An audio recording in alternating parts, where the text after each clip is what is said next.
So 2 games in, do we blame Russell Wilson or Nathaniel Hackett? Blame the coach or the quarterback? So the fans booed Russell a little and booed the head coach a lot. So here are all the hallmarks of a coach that's over his head. You burn through timeouts. Denver is burning through timeouts. That's the first sign. Secondly, you're really bad situationally. 3rd down, should we go for a field goal? 4th down, kick it. Denver is horrible situationally. Russell Wilson wasn't in Seattle. Another thing, at one point they had no punt returner on the field. So there's all the hallmarks of, oh crap, this coach is over his skis. Now, 75% of coordinators who get a job, like Joe Judge, remember that? We all bought into Joe Judge initially. It usually takes about a year or two to go, he's the wrong guy, but not always. A lot of us bought into Joe Judge for a year. And then we find out that it's not working. Remember Matt Patricia, he won a couple big games early, beat Belichick early.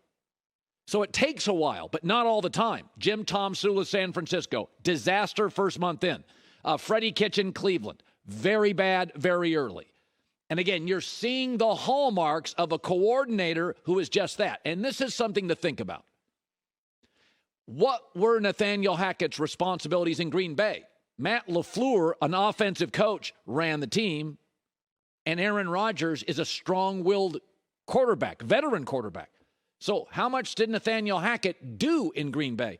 It doesn't appear he ran the clock, because the clock stuff is really bad for Denver right now. They're flying through timeouts. They're a mess situationally. They don't have punt returners on the field. They can't figure out what to do on 4th down.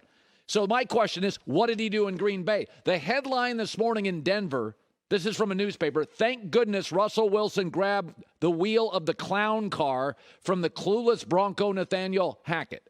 That's a headline in Denver today. And the other thing, and this isn't really Russell Wilson's fault, it's Russell Wilson's reality. Anybody watch Kyler Murray run around yesterday? That's what Russell did his first 4 or 5 years in the league in the red zone, right? Russell's moving the ball in Denver between the 20s. The yards are not the problem, but they're not good in the red zone. Why? Because Russell Wilson used to play like Kyler in the red zone. He'd run around and buy time and run around. Now, I don't think he's quite as clever as Kyler Murray or as quick or twitchy as Kyler Murray, but it looked a lot like that. You can go back 10 years ago and look at Russell Wilson first 3 years in the league. He's running around. He's making stuff happen. He's buying time. The exhausted defensive linemen are chasing him. That's how Kyler Murray now scores in the red zone, because we don't know if Kyler Murray has a great head coach, and we don't know if Kyler Murray is great at the line of scrimmage, but he can make stuff happen in the red zone.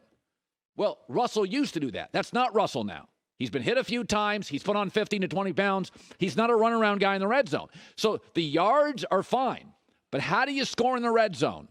You either have like an Andy Reid or a Sean Payton, a brilliant situational coach, or you have a quarterback like Brady who's unbelievable at the line of scrimmage and a great pocket passer, or you have a runaround guy. Well, I don't think Russell's ever been a great all-time pocket guy. He doesn't run as much, and he's got a clueless offensive head coach. That's why you're seeing what you're seeing. So we can all blame Russell Wilson, because I understand.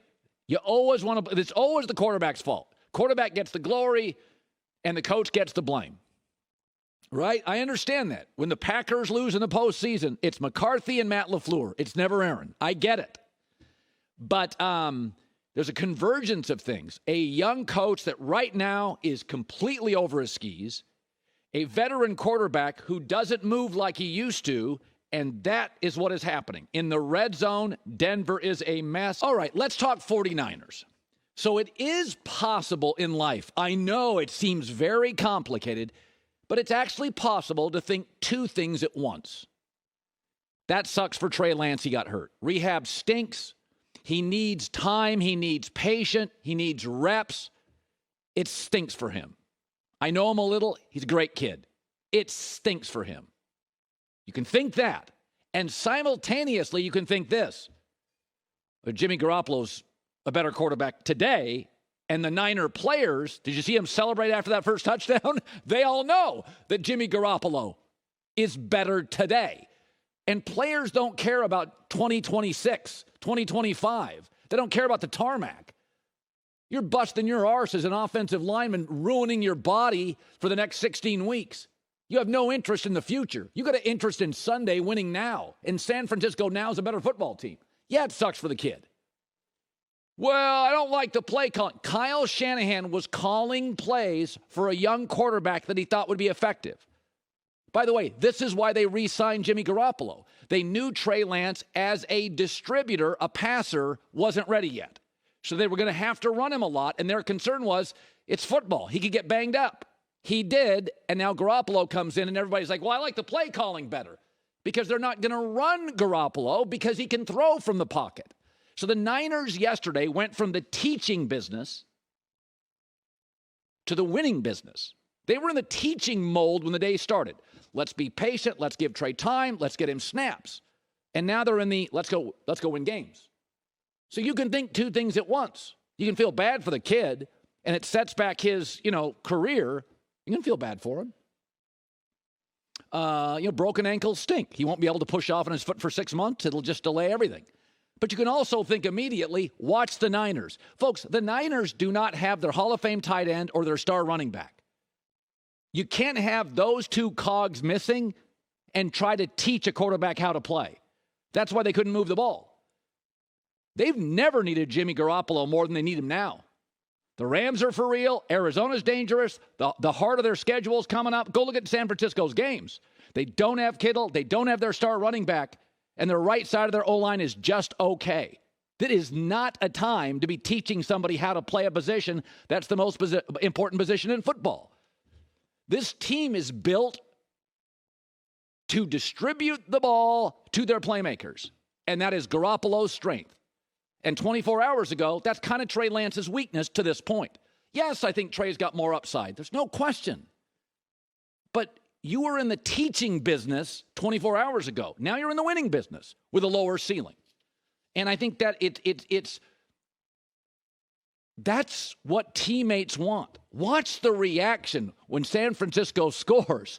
These guys like Jimmy. They know Jimmy. And for all the doubters on Jimmy Garoppolo, NFC Championship, Super Bowls, led Mahomes in the fourth quarter, it's like you guys aren't watching the games. It's okay to admit it. The Niners are better today in this season with the current quarterback, and that really stinks for the kid, who's a good kid. He's got a lot of talent. It may turn out, it may not. But they were in a teaching business without Kittle, without Elijah Mitchell, and with the hardest games in their schedule for the next 8 weeks coming up, including a couple with the Rams. And in a weird way, here's the one silver lining. You really could have set back Trey Lance psychologically if you'd have benched him in 3 weeks. That could have really screwed him up. This is just an injury, which everybody has. Garoppolo's had him. Brady's had him. Stafford's had him. Burrow's had him. Herbert's had. Everybody has injuries.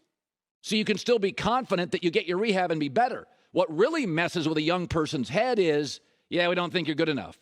Week 6, we're 1-5, we're benching you. That could screw it up forever. This doesn't. You win more now. You don't screw the kid's head. He gets it done in 6 months. He can go back to practicing, working out, whatever the prognosis is. Obviously, I'm not a doctor. Folks, Kyle Shanahan's smart. Why did they bring Jimmy G back? Because the Niner coaches had watched practice. We have like 7 different reporters in San Francisco. Mike Silver, a good friend of mine, is one of them. All the reporters were reporting the same thing in camp. The accuracy thing's a problem. So they brought Garoppolo back. Why? Because the feeling was in San Francisco is, listen, we're struggling a bit with the accuracy thing, so we may ask Trey to do a lot of running and RPO, and you're going to get hit in this league. So there's a chance at some point in the season he's going to get dinged up because that's the way to pick up first downs currently with his skill set. Well, we saw it. That's how they were trying to pick up yards. It's a little contrarian to what you want your quarterback doing, but when they're raw and when they're young and accuracy is an issue, you do what you got to do to move the sticks. And he got hurt, and he'll be fine. It's not a spine. It's not a neck. It's an ankle. But San Francisco has proven to us. They draft well. They develop. They win a lot of games. They beat McVay. They know what they're doing. This is not ideal, but this morning, I think San Francisco is a more viable championship team this morning than they were 24 hours ago. They're out of the teaching business. They're into the winning business now. Hi, everybody. Thanks for watching. Subscribe here to get the latest from the show. Also, be sure to check out more of the best clips from The Herd or go watch a few segments from other shows on FS1.